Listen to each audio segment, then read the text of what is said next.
ए दीदी कहाँ जाई था? ना जानी था बहन, जाई थी वह खेत पर। सब देखू ना निपुतराहीन घासियो गढ़ले है और सब फसल वो काट दे है। ए दीदी कही थलियो ना कि हमार घर शिव चर्चा हवा, आज ही तहला। ना बहन, बड़ी काम हो और ऐसे हो शिव चर्चा में बहुत खर्चा हो बहन, हम ना आएबो।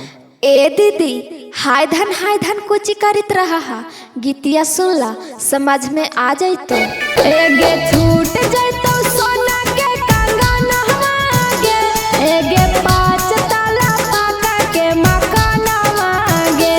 एगे छूट जातो सोना के कंगन मांगे, एगे 5 ताला पाका के मकान मांगे। एगे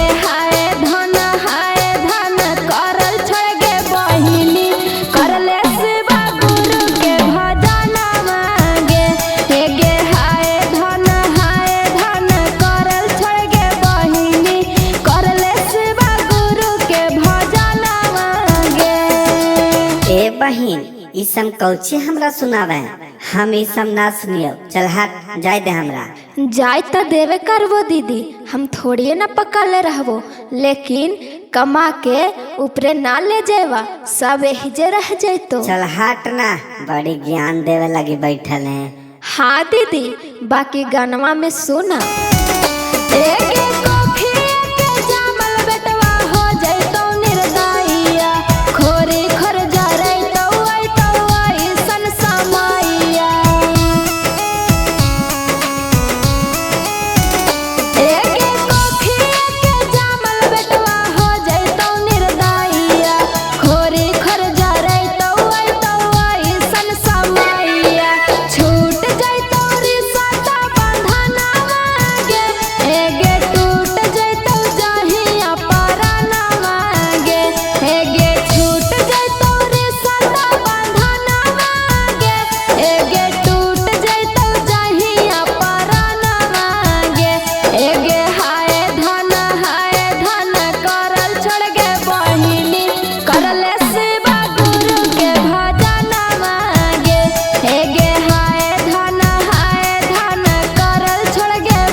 कहानी कहे ना तोरे नियत हम निकामा ही है, हमार कुछ काम धाम ना है ना, तोहनी के तो कुछ काम धाम है ना हो। खाली दिन भर शिव गुरु रटित रहने। शिव गुरु तोरा भोजन दे तुमका। सही कही था दीदी, भोजन तो ना मिला है, लेकिन आत्मा के शांति जरूर मिला है। आओ सब तो घरे देवल है, यहाँ केकर कौची है।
सही कहला बहन, सही कहला।